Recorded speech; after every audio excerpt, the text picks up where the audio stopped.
To some of the people beforehand. Phải đó phải. 眼神不行，怎么听？至少啥都没看到。没事。这里不错呀。Okay. When you're fishing here, you're looking at the direction of where the swell's coming from. That is east, that's south, that's north, northeast, southeast. Okay, so you know your compass bearings. When the swell's coming from the southeast, I'm looking at the swell coming from the southeast. I'm not looking to the northeast, okay? I'm looking at the southeast. I'm not looking at my rod tip. Feel for bites. Good anglers, the best anglers on this planet, feel for bites. So your eyes will deceive you anyway, and you'll miss bites. So if you try and strike fish by sight, you're going to miss more fish. Try and do it by feel. So that allows you to fish properly as well. So you're fishing by feel. You're looking at the direction of where the swell's coming at. Now the swell's coming from the southeast today. If it's coming directly from the east, I'm always looking out to see in every direction. If the swell's coming from the southeast or the northeast, I'm looking out up to 300 or 400 metres away. Now, if I decide I want to retreat, I never, and I'll repeat, I never walk up to here. This is the most dangerous spot right here. Right here is the most dangerous spot. When the wave comes through, the wave will actually come up big here and then wash you along and into the ocean, okay? You're actually safer. You're either safer there or fully retreating away from the wave and then turning back around. And then you go back down again and you can go and fish your location during a lull. Does everyone understand what a lull on a set is? No. Okay, you notice those bigger waves that come through and then it gets calmer? The big waves are called sets, okay? When it calms down, it's called a lull.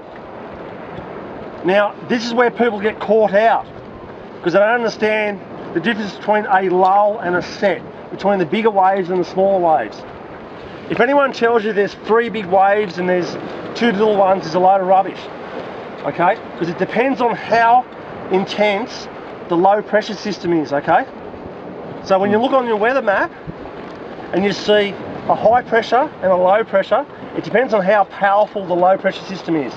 If the low pressure system is very, very powerful, you can get 10 or 15 waves in a set and only 1 or 2 lull waves. Today, for example, because it is nearly as minimum the swell as possible, the biggest waves are only this much bigger, but there's only about 1 or 2 waves in a set and about 6 small waves in a lull, okay? So today's very, very safe. The unfortunate part about showing you conditions today is not really showing you exactly what really can happen, okay? This is the unfortunate part today. It's a plus because it's safe, but it's a minus because, so normally I wouldn't have my back to the water like this. There's no way in the world I have my back to the water. It's only because it's so calm that I know nothing's going to come through, okay? So the minus is that during calm conditions, you're not really being subjected, you're not being shown what is the wrath of that ocean, okay? What could really happen, okay?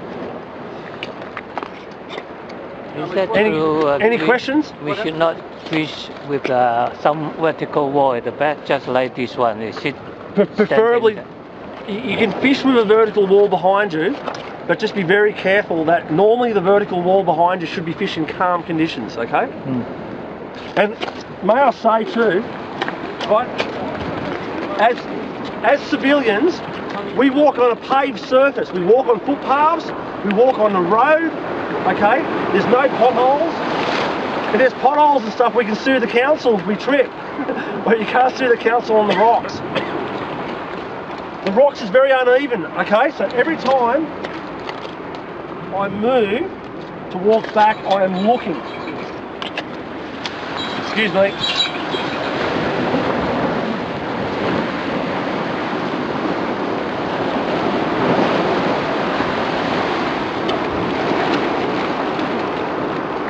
Sorry guys. Every last step I make, Every time I make one step, I'm always looking where I'm walking, so you don't trip over. Also, slipping on the rocks, okay, on weeds and so forth, without your correct footwear, you slip over much faster. So when you slip over on a dry surface, you trip over, you fall over at a particular speed. It's not very fast, but when you slip over on the rocks, it's much faster. Your feet go under and you hit yourself very hard and fast. And this is why you get so injured on the rocks, okay? That's why it's so critical to have the correct footwear. Now, if you go onto the north coast on volcanic rock, okay? Volcanic rock, do not wear these, okay? Only wear the spike shoes. Don't wear these, they're very dangerous. The real hard volcanic rock, it's too hard. The steel can't penetrate enough to give you grip. This is good for porous rock, for sandstone, okay? So remember, don't wear the cleats. Wear the actual spike shoes. Spike shoes are good for all-round rocks, all around Australia. The cleats are not safe on very, very hard rock, okay? Sort of things you just don't get told, okay? For the volcanic rock, are they all black or like, how can you tell? It can be black or it can be like a grey colour. If you go up the north coast, it can be like a grey colour. If you go down the south coast, the volcanic rock can be quite dark. It depends on the area, but the volcanic rock is very, very hard. Granites. Any of your granites are very, very hard rock. Okay, so avoid using rock plates in very hard rock, okay? I think the rocks at Kiama is volcanic. It's volcanic, yes. Avoid using these, okay? Be very careful. So just wear the spike shoes are much better, yes. Now the spike shoe goes over the contour of the rock, okay? Your foot moulds into it. Okay. Where the cleats doesn't quite mould into it.